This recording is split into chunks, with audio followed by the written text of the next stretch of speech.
from. Welcome to episode 72 of the Scott Ritter Show. Um, with all that's going on in the world today, Ukraine, Georgia, Xi Jinping's visit to Europe, sometimes we lose touch of the fact that there was a presidential election in Russia in March, and that Vladimir Putin has delivered a number of speeches, including an inauguration address where he charted out a path forward. That President Putin promised that there would be changes in the structure of the Russian government, in the policy direction of the Russian government, and now some of these changes have come to pass. Most notably, having Sergei Shoigu, the longtime Minister of Defense, move to the National Security Council and be replaced by Alexander Bulasov, an economist with no military experience. What does all this mean? What does it mean for Russia? What does it mean for the world? There couldn't be a better guest than the one that we have today, Alexander Asafov. He is a political scientist, the first deputy chairman of the Commission of Public Examination of Bills for the Public Chamber of the Russian Federation, and a noted commentator and expert. I want to welcome you to the show today, and I look forward to discussing with you these issues. So welcome. Hello, good day. Thank you for inviting me to a show. I'm very happy to discuss a very important historical event. Well, thank you. Let's just start with just something that maybe people haven't picked up on. There's a decree of the president of the Russian Federation, Vladimir Putin, that's dated. It's dated the 7th of May. It's a decree number 309 on the national development goals of the Russian Federation for the period until 2030 into the future to 2036. Now, President Putin just won an election. It's a 6-year term that takes him through to 2030. He's 71 years old. In 2030, he'll be 77. If he were to win a 6th election, that would mean that he would govern until he's 85. I think most Russians of a certain age, my age, your age, remember back to Soviet times when Soviet leadership aged out, to try not to be too rude. Is Russia in danger of aging out with Vladimir Putin? Today, he's young, he's vibrant, he's a very healthy man, but he's human like the rest of us. Does this decree indicate that Vladimir Putin intends on being the president of the Russian Federation through 2036?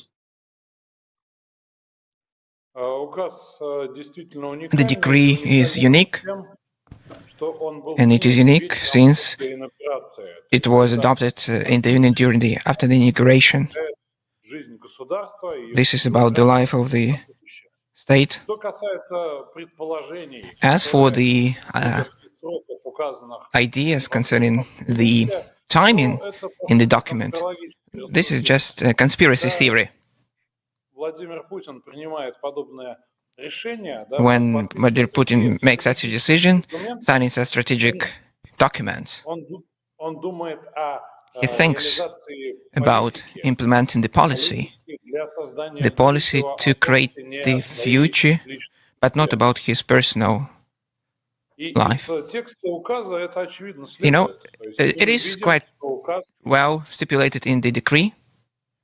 It covers very important areas of the economic development of our country, connected with the aging of the population, the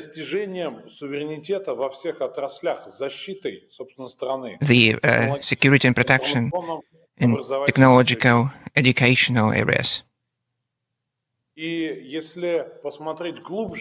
we look deeper, the decree contains those areas for the development of our countries, which were mentioned in the address to the Federal Assembly of the Russian Federation.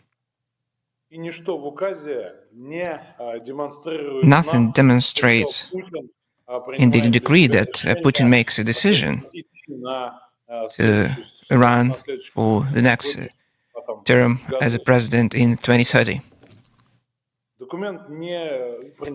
The document is not about him, the document is about the country. In 2004, when President Putin won his first bid at re-election, in his inaugural address, he spoke of the many challenges that Russia faced and that he faced as the leader. And he spoke of the work that had been done to resolve these challenges. But he also noted that Russia couldn't be dependent upon one man, one leader, that Russia needed a system, that the Russian state needed to emerge, to have a nation that had multiple political parties, a nation that had multiple leadership options. A lot has changed between then and today. Perhaps nothing more fundamental than the 2018 constitutional changes.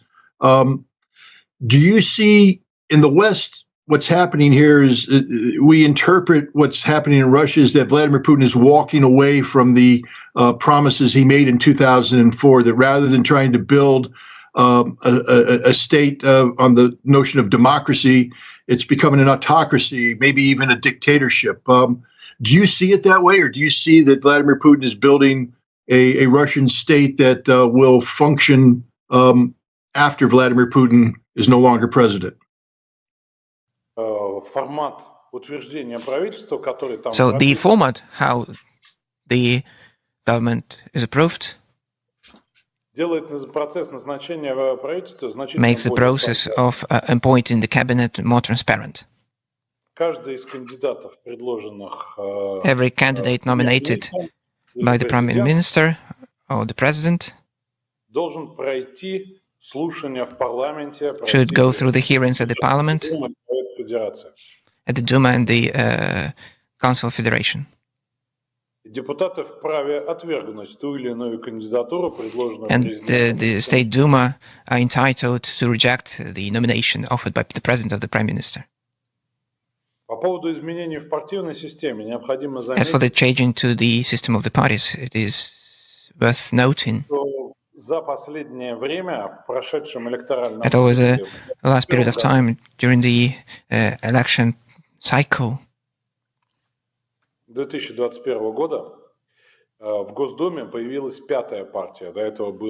the State Duma, the fifth party appeared. Before that, they had four parties, so the more political parties emerged. And right now, the parliament has five parties, and the state system, which is built in the Russian state, called as a single system of the public authority,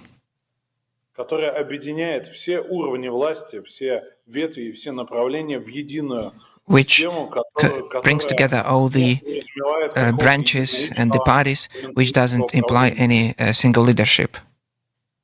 So in the decree we have started to discuss,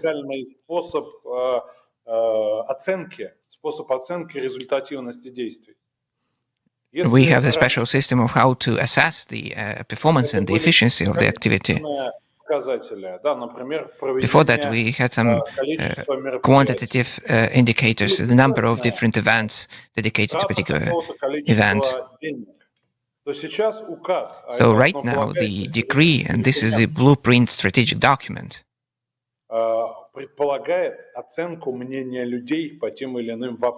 implies the assessment and the opinion of people whether they are satisfied with economic development,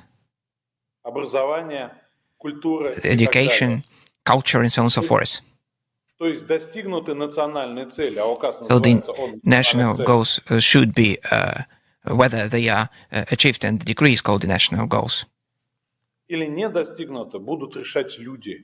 And whether they have not been achieved is up to the people to decide. But not the government, not the president, not the parliament. The whole people of Russia. Having knowledge about these details, it's difficult to say that Mr. Putin is building a dictatorship regime ruled by one person. The most important documents are the concept of the government, of the parliament,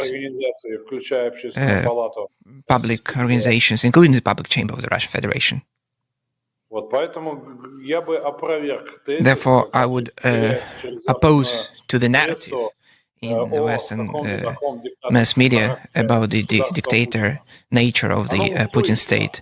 It is sustainable. It is resistant based on the principles it is built, but it is not the state of one person. In the election, two numbers jumped out. The first number was the level of participation in the election, and I believe that 77% approximately of the eligible voters participated in the election. That's a very high number. That's a very impressive number. And of that number, over 88% voted for Vladimir Putin. In the West, this is sold as, again, just a dictator rubber stamping an inevitable outcome. Can you better explain these numbers to a Western audience, especially in light of what you just said about it's the people that decide whether a policy is a success or not? Was this election about Vladimir Putin rubber stamping an inevitable outcome, or was this an election the legitimate expression of the Russian people about their satisfaction with the Russian state? There are two important points to mention.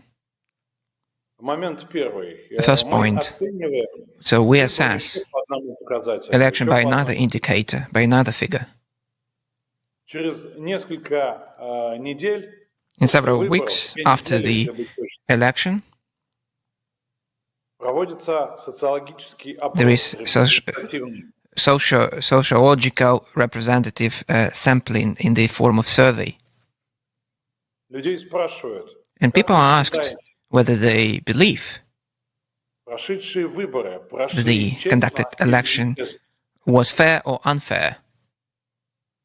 86% of the respondents in Russia said that the election was conducted in a fair manner or likely in a fair manner. This is the first time ever in terms of this indicator. Just to compare, during the election 2018 was around 60%. And of course, the voting for Mr. Putin at the presidential election is an expression of support for the trajectory and development which was voiced in the state policy in 2020, in 2018 during the amendments to the Constitution, a number of decrees and the principal decree on the principles of the state policy to save Russian spiritual and religious beliefs and values. And in the address of the President to the Federal Assembly, people through their votes supported this policy ahead into the future. Although, as the President mentioned during his inauguration address, we are at the turning point for the humanity, for the world. And we are yet to work a lot together, and we can win only together. Thank you. Therefore, the results of the election, the results of the vote, and further sociological survey demonstrate another time that this is the conscious support of the population. The election and support for the future we are moving into. When you speak of moving into the future, we can't forget the past. And again, I reflect on the period of the 1990s, the catastrophe of the 1990s, and what Vladimir Putin inherited. He inherited a corrupt system, a corrupt government, a corrupt economy, an economy ruled by oligarchs, and things have changed dramatically since then, but there are still residuals. And President Putin alluded to the fact that Russia has taken a dramatic new turn of going forward, not looking backward. And he said that it will be the people who performed heroically during this time of struggle that will be the leaders, the new leaders of Russia. Do you think that this special military operation, this struggle against the collective West, has this redefined Russia in the eyes of the Russian people? Will it produce a new generation of leaders that will take Russia forward, as the president has suggested?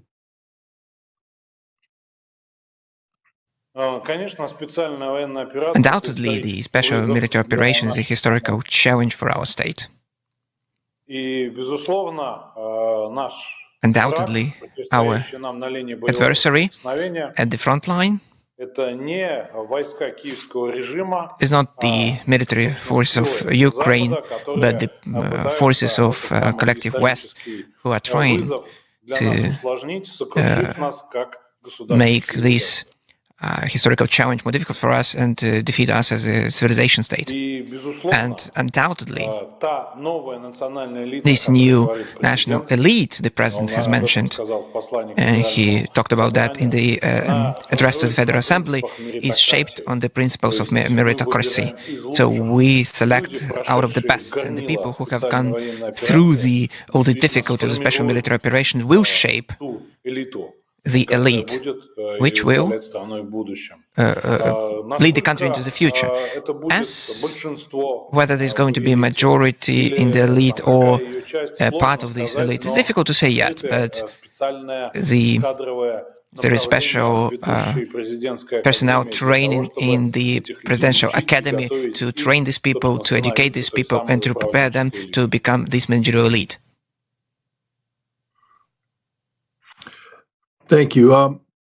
President Putin has indicated that his new government will be different. It'll have a different makeup. It'll look different, and in many ways might even act different. And we see the manifestation of this with his selection for Minister of Defense.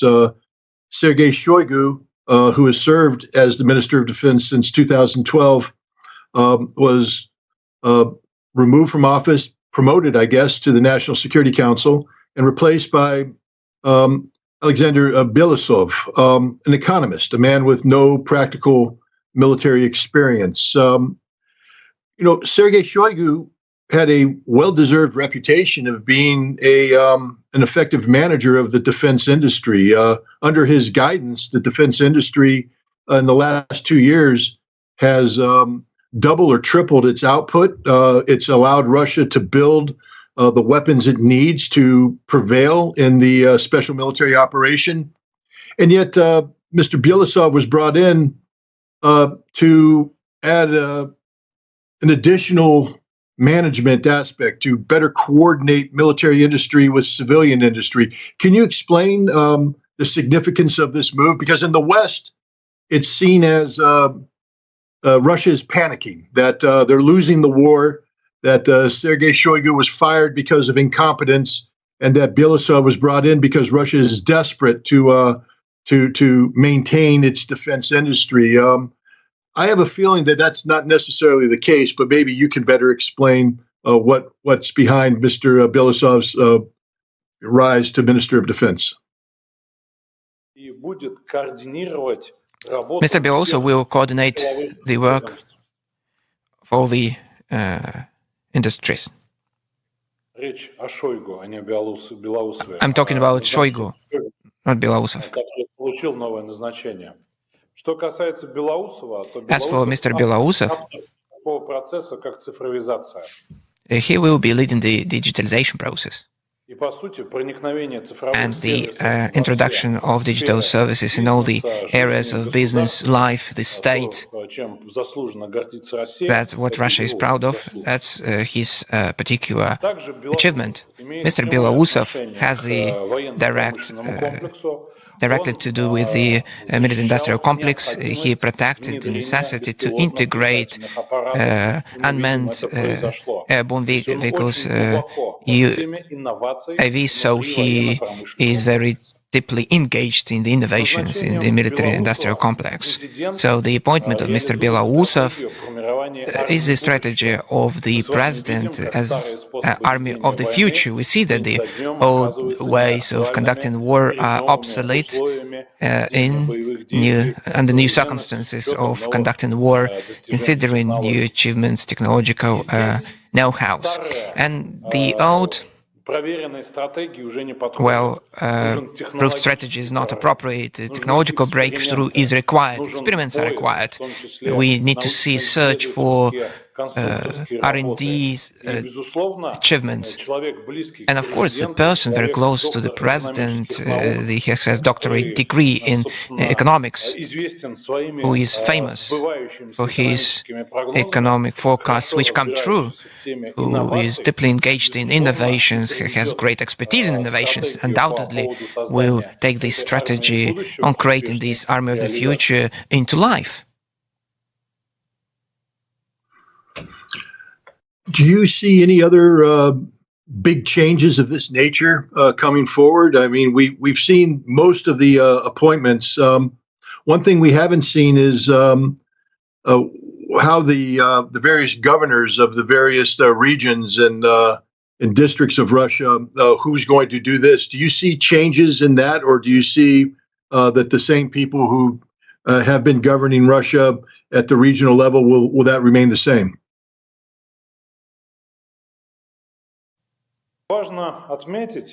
It is important to mention that 4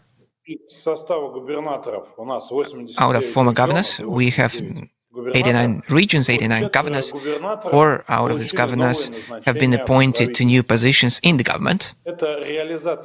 This is implementing the personnel policy of the president, so-called elevators as a principle to shape the leadership through meritocracy, where the person who has proved to be effective in governing the region, usually the region has a lot of challenges, its own challenges.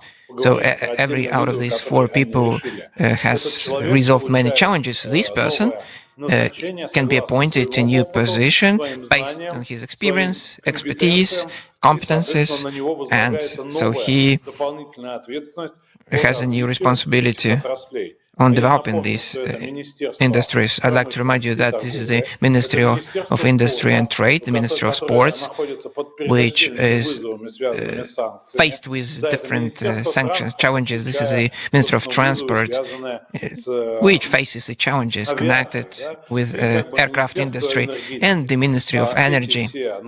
All these areas require new approach, and this approach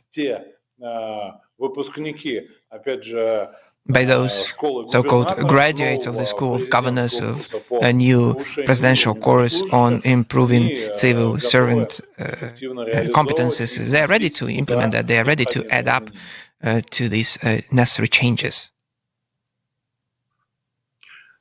I know your time is short and that you have to get on, but I think one last question, if you could help us out.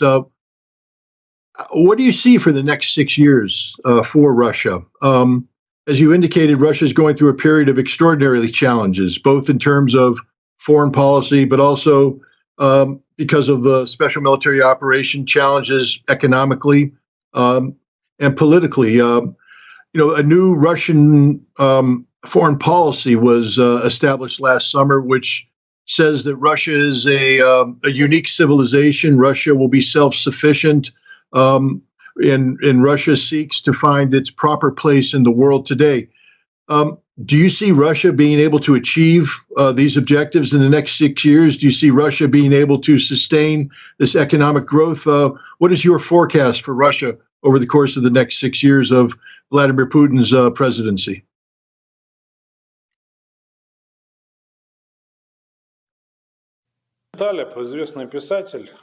Famous writer had a book about the black swans, Mr. Taleb. And this is a book about the challenges which happen so unexpectedly, and this is just like Joker events. Mr. Kiriyenko, the deputy head of the administration of the president of the Russian Federation, said once upon a time that Taleb described historical events when there is one swan, but it looks like we have a whole bunch of these swans around Russia, sometimes landing. So to predict and to forecast how the future, what is the future to bring to us, I'm not going to do that, but we have ambitious goals, we have ambitious objectives on the areas connected with the living standards and prosperity of a human, how to save the people, how to develop the human capital, how to support families.